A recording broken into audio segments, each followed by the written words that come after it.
All right, let's kick it off, shall we? All right.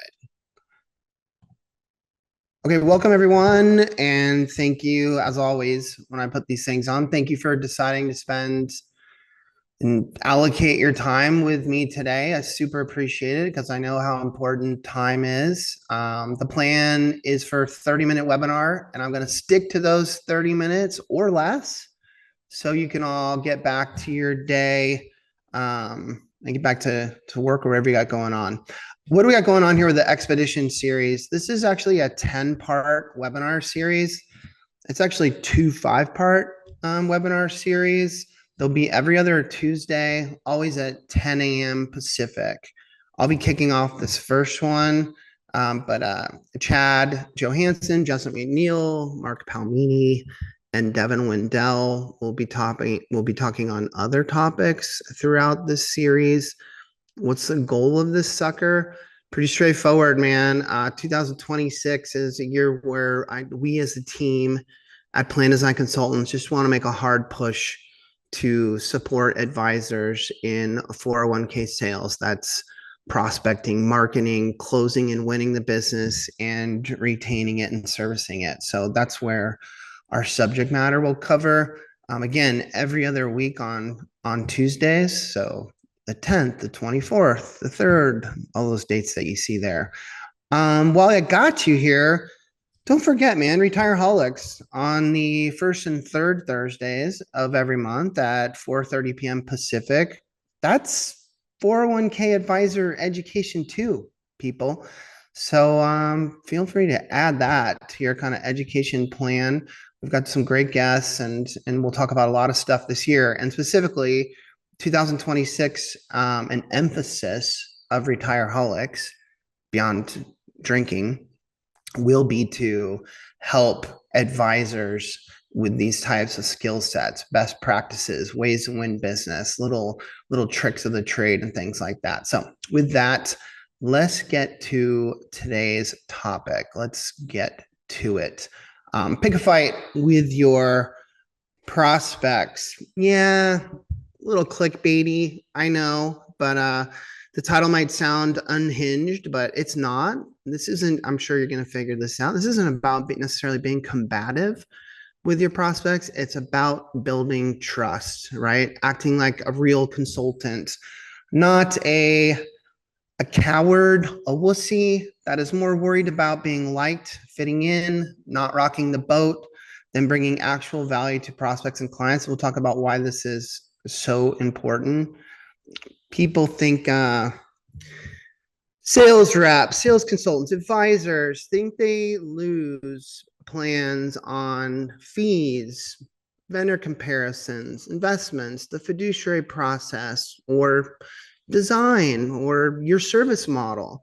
And although those are very, very important, and I think that they need to be recognized and properly prepared for these meetings, but the biggest, hardest, and most important obstacle, I think we can all agree, is to win the trust of the decision maker.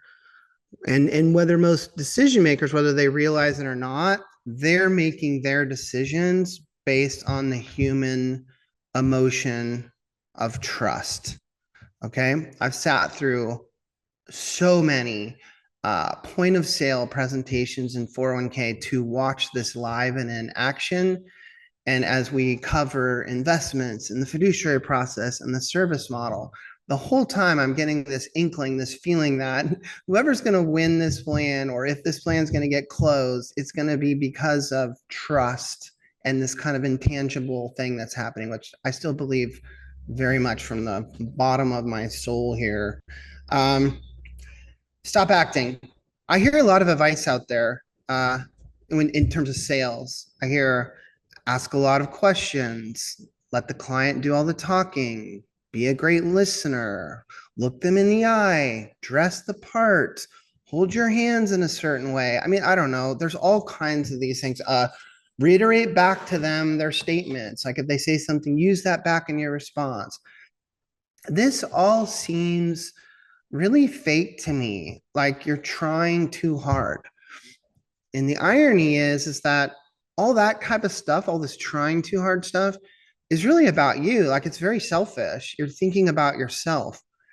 The key is to make this point of sale all about the prospect, right? All about the client. It needs to be all about them.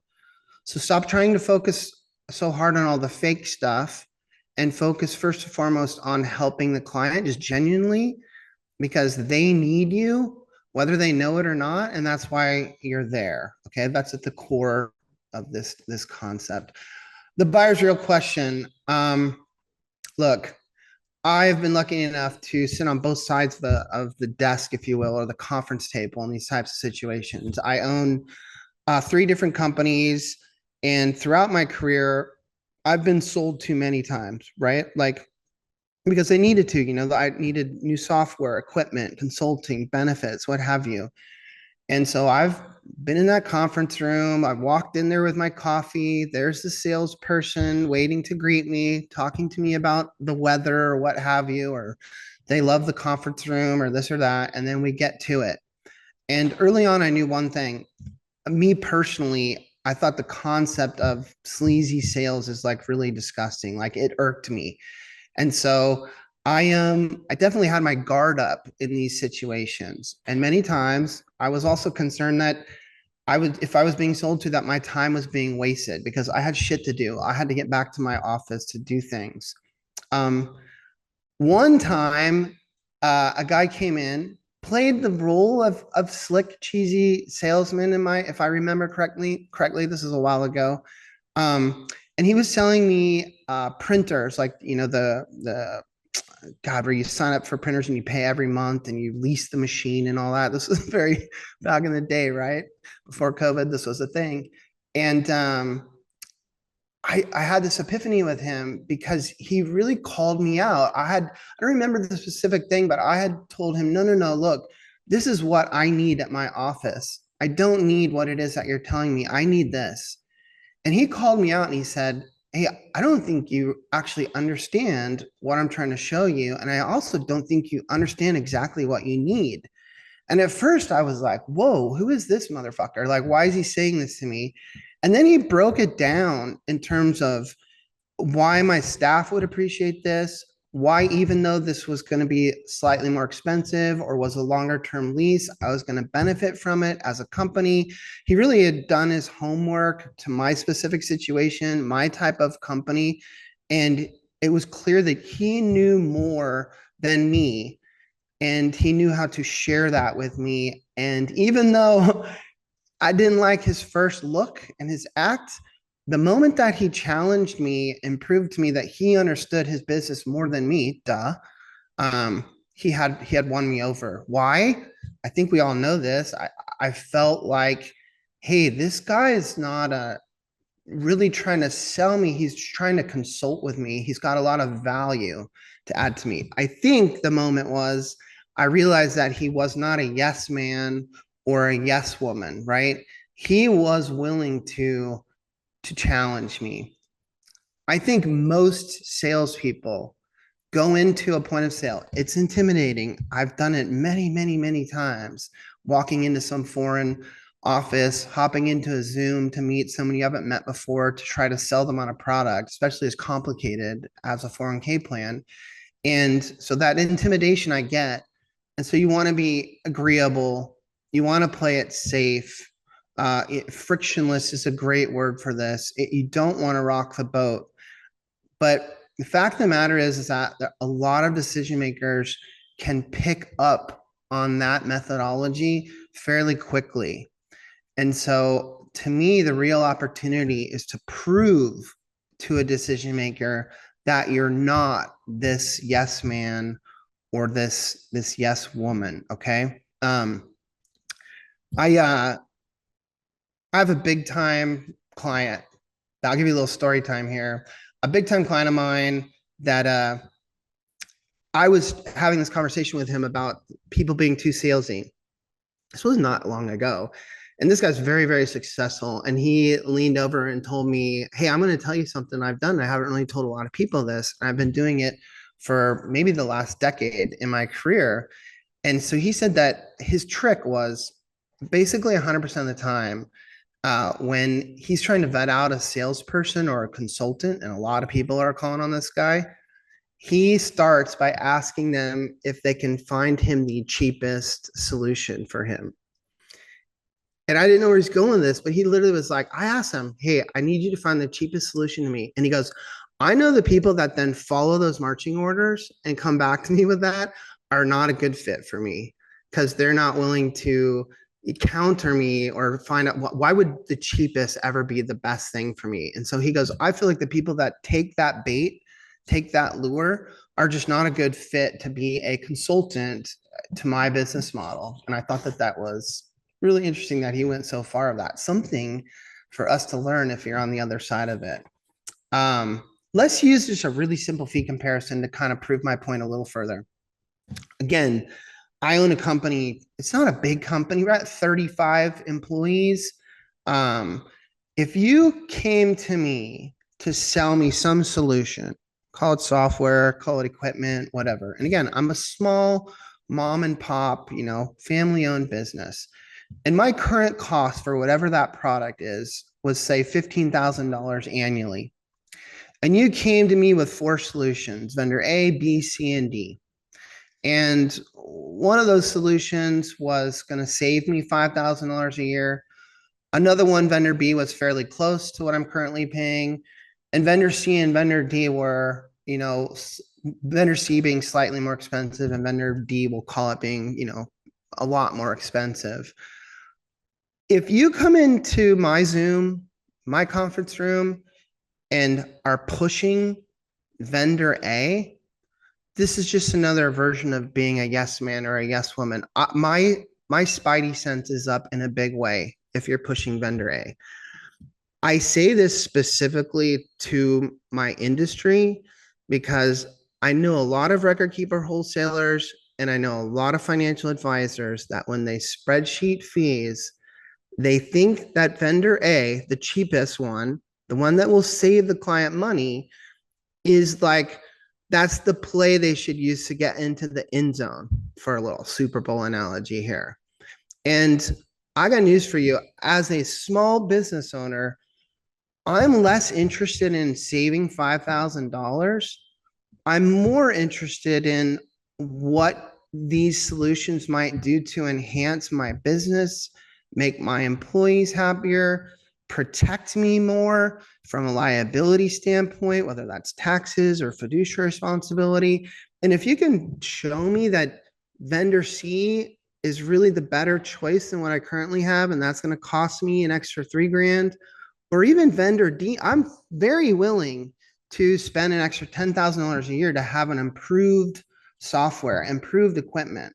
And I just want to make this point as another analogy to being a yes man or a yes woman. You're hurting your chances the same way by thinking the cheapest one or the cost savings is the way to go in. I've tried to beat this one to death, but I can't tell you how many advisors we've worked with over the years where when we put proposals together, they desperately want one of those proposals to be cheaper than the current structure. It's almost like it's a necessary thing. Like, how could I go into this prospect and show them something that's more expensive than what they currently have? And I'm sitting there going, well, why wouldn't you? What does that have to do with anything that you're about to do? So again, a lot of this has to do with confidence and with the right kind of consultative approach. Okay. What is trust actually built on? So here we go. This is back to this concept that I don't want you to pick a fight with the person. You're picking a fight with the bad assumption. Okay. And this is very true. I know these are just fancy words here, but what trust is actually built on is competence, right? It is expertise. It's clarity and transparency. It's having that leadership skill. And if you think about that leadership, that means confidence and being able to lead, tell someone what the right solution is. It's problem solving. It's sometimes being creative. I would even say it's being, at the core of a human. It's being compassionate to want to help someone. It's not being slick. It's not charm. It's not polish. And I've heard this one a lot. You need to be a chameleon. You need to adapt to the room that you're going to be in. I think that's total bullshit.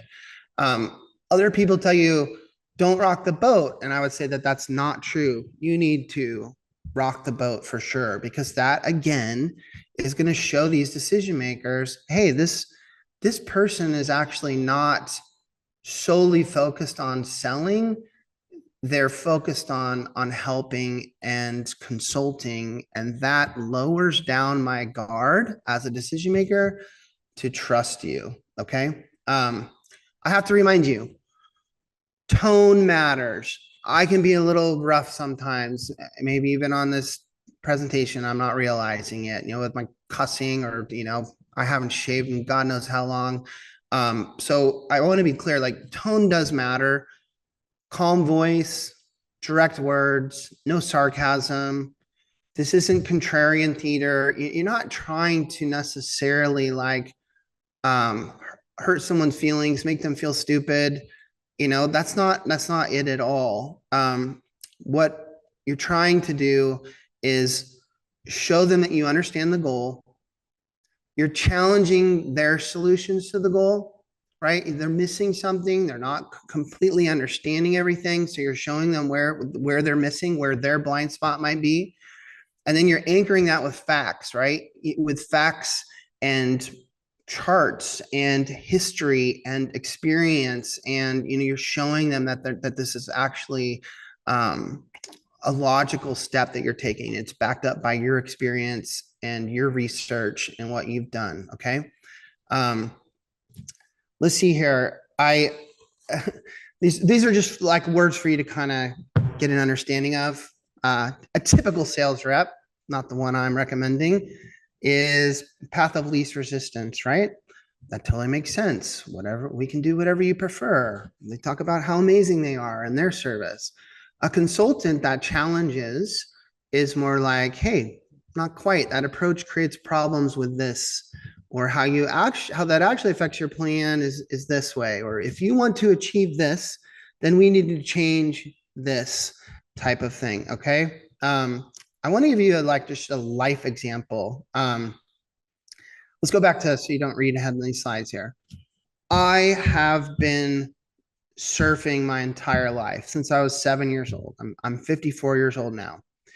If you were to meet me on the beach as a beginner or a novice surfer, or even slightly above novice, and you said, hey, JD, I want you to help me become a better surfer, right? In the most efficient way you could. I'm going to meet you down at the beach. I could literally stand on the sand with you, and because of my experience in surfing, and look at 10 things to help you before we even paddled into the water. I could look and say, oh, your leash is on too loose. It needs to be on a little firmer, and your leash needs to go underneath your wetsuit leg. We're going to put it over the top. I want to make sure the part that sticks out from the leash is on the outside of your ankle. Those 3 things right there are going to help you out in the water, not have the leash get tangled up in your foot. And that's going to be a great advantage. Something that took me 10,000 hours to learn. I could look at the wax on your surfboard and realize, hey, we need to apply some more to that wax, or it's a colder day and that wax is too hard. It needs to be softer, and we need to maybe carve some texture into that wax so you will not slip in the water. I mean, you get the gist, not let alone like where to paddle out and how to paddle and where to be on the board and then where to position ourselves in the ocean. And I digress. I could go on and on and on. But my point is, as I'm standing there on the beach with you, I'm not trying to be an asshole or a dick to point out that your leash is too loose. I'm trying to be compassionate and help you because you wanted me to help you be a better surfer. So might I tackle that in a nice way? Am I going to say to you on the beach as my friend, hey, you idiot, your leash is too loose on your right foot. We need to tighten that up. I don't know. Maybe I would, but you would know it was coming from the heart. But in business model, yeah, you're probably not going to call the person across the table from you an idiot, but you're going to say things like this. You see it on the screen here. That's a common assumption, but not true in this particular case. Or let me challenge that for a second. Or I understand where you're coming from. Like, I get it, but let me show you like the alternative option to that. Or if I was you with your goals, this is what I would do. Like, I wouldn't do that. I would do this, et cetera, et cetera. And you could put any of these into Chat GPT or everyone to go and have them find a version that works for you that you're comfortable with and using professional language. There's a logic to this language. There's a concept which we'll talk a bit more about, which we talked earlier. But so a few more rules of the fight. Do challenge the assumption, not the person. Do bring receipts, man. Do your homework. Make sure that if you're gonna give someone alternative advice or suggestion or consulting, that you can back it up. We're not faking this stuff, right? This is for real. And then name the risk of the inaction. So if they don't do what you're asking to do, what could happen? Hey, if you don't strap that leash on a little tighter, and if we don't put the wetsuit over it and position it the right way, you're potentially going to run into these issues, and that's going to impact your ability to get out there and do the best surfing that you can today. Don't flex the ego. Don't try to win the conversation or win the debate. Don't overwhelm them with jargon and fancy words. You're not trying to impress anyone here. You're trying to help them. Okay. I would love for, let's go back to this one. I would love for each of you to think of your own surfing analogy. There's got to be something in life that you're well informed on beyond 401k, if it's that, but something that you're really good at, that you know a lot about, a hobby, a sport, whatever it is, a subject.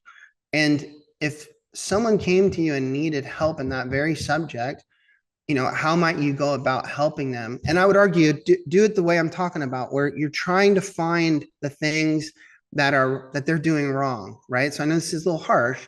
I'm not just saying, oh, be a yes man, be nice, help them along, show them a few tricks. No. Be compassionate. You want to help this person on the fastest track to getting to where they need to get to. Okay. You want to give them cheat codes. So how would you do that? You would have to analyze them and their current knowledge and say, all right, let me help you with the things that you don't know so we can remedy that. I would imagine you could find your own surfing analogy. And I think it would be great to then think how you would approach that and then just flip it into 401k and find the way to do that same type of thing. It's going to be really, really valuable for you. Quick recap. Trust is a real obstacle. Come on, people. We know this to be true. Okay. I understand there's different meetings, different things. And sometimes you're going to have meetings with really nice people that maybe just trust you right out of the gates. But I would just argue in like 90% of these things, this trust thing is a high priority. And faking it, performing, trying to be something other than what you are, which in my mind is someone who's there to help them, a consultant, kills trust because it's fake. Try to find a way to show them that you're not a yes man or a yes woman. I mean that. Look for this stuff. Look for your moment to challenge them, to show them, wow, this person here has value. They're not focused solely on the sale. They're not trying to be frictionless. They're trying to be a value to this meeting. I think if you look back at your own career, any times that things have really went smoothly, went well, it probably had something to do with this type of attitude where you're actually showing leadership to these decision makers. So the concept here is align, challenge, anchor. The align is just like understand their goal, right? Like, okay, this is what they think, this is what they're trying to accomplish. So you want to make sure that they know that you know that. You're challenging the way they're doing it. I'll use a stupid leash again in surfing. Like, I know you want to have that leash on your foot so you won't lose your surfboard in the water. I get that. But what I'm trying to let you know is there's actually value beyond just not losing your board. Like the way you did it, you won't lose your surfboard. But it's going to be a nuisance when you're trying to get to your feet and stand on the board and ride on the wave. So I'm saying to you, I get it. You put the leash on. Good for you. You're just putting it on not quite right, not the most ideal way it needs to be put on. So that's my challenge. And then I'm anchoring this in facts, right? So if we get it snug, we get it under the wetsuit. I had not planned on doing this surf leash analogy today, but if we get it snug, we get it sticking out the right spot, the odds of you stepping on that leash or having it be an obstacle are going to be way, way less. Okay. So genuinely try to help people. And again, I've been talking about a point of sale, right? Prospecting, going to win new business. This isn't just about winning new business. This whole strategy also works in fiduciary review meetings and client meetings, okay? For your ongoing retention. I currently sit in on fiduciary review meetings for some of our bigger clients. I'm sure there's an advisor in here today that has had me in on those meetings. Most plan sponsors, this is going to sound very cocky. I apologize. Most plan sponsors, the value they see in me being in on those fiduciary review meetings is I'm the guy that calls balls and strikes with no bullshit. Like I'm the guy that will, I don't care if it's the CEO, the CFO, or whomever, like I will call them out and be like, no, you're not understanding this. Like this is what's happening right now. And they appreciate that. And I only sit on these very big clients. So this is committees of people. And that's what they need me there for, is to be the person who's the expert, who knows the shit, who lives, breathes, and sleeps it, to be able to guide them, in some type of leadership role. And that to me is what you need to close plans. If you can get in that headspace, which by the way is a great headspace, you're almost out of here. It's a great headspace to be in, because it's one in which it's not about you selfishly, like what you want. It's about helping other people. You've got a skill set, you've got knowledge, you've got expertise. I'm going in there to help people. The only selfish part is, I'm a narcissist, everyone, but is that, God, they're lucky that it's me that's going in there to help them, because I know so much shit, right? So what a great guide I am. You need to be in that very same headspace and keep working on it. Yeah, under the wetsuit, bro, for sure. Even if you're wearing booties, same. Put it in there. You'll see it'll kind of, yeah, try it. Okay, here we go. This was part 1 of the expedition series. Again, we've kind of curated these to kind of fit together. So if you can attend all of them, I would really encourage you to, but I understand how life is. But then the next webinar is February 24th. It's 10 a.m. Pacific. It's with Mr. Chad Johansson. It's new 401k rules equals new sales opportunities. Think Secure 2.0. Think long-term part-time employees. Think mandatory Roth catch-up. How do you spin those things into winning new business and closing new plans, which I think those are great opportunities. Hopefully I didn't just tell Chad what his presentation was supposed to be about, but we all know Chad. He's going to come with something special. So again, this is every other Tuesday. So this will be February the 24th. Next Retireaholics, February 19th, 4:30 Pacific. Special guest, the founder of Altruist, this digitally based custodian, Jason Wenk's a big deal, very successful. So it would be great to pick his brain.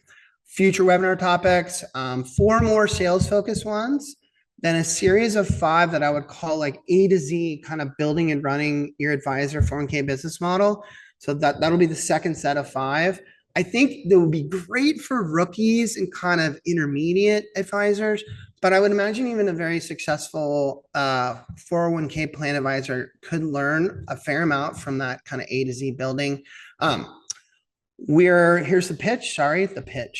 The advertisement. Plan design consultants. We're in our 51st year of being a third-party administrator. But what I want you to know today is we have a very focused sales team. So it's a sales team of 6.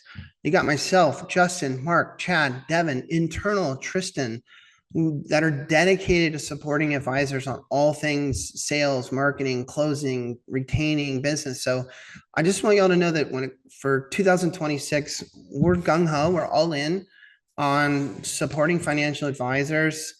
And I think we're well set up to do that. These guys have been in a lot of these point of sales meetings, as I'm talking about today. They've got a lot of experience. We've got a lot of tools, and we stand ready to support y'all. So yes, Paul Crawford, put that leash in your wetsuit.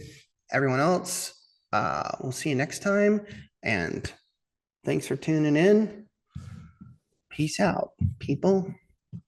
Get after it. It's 2026. Start crushing it. Serving analogies. Go figure.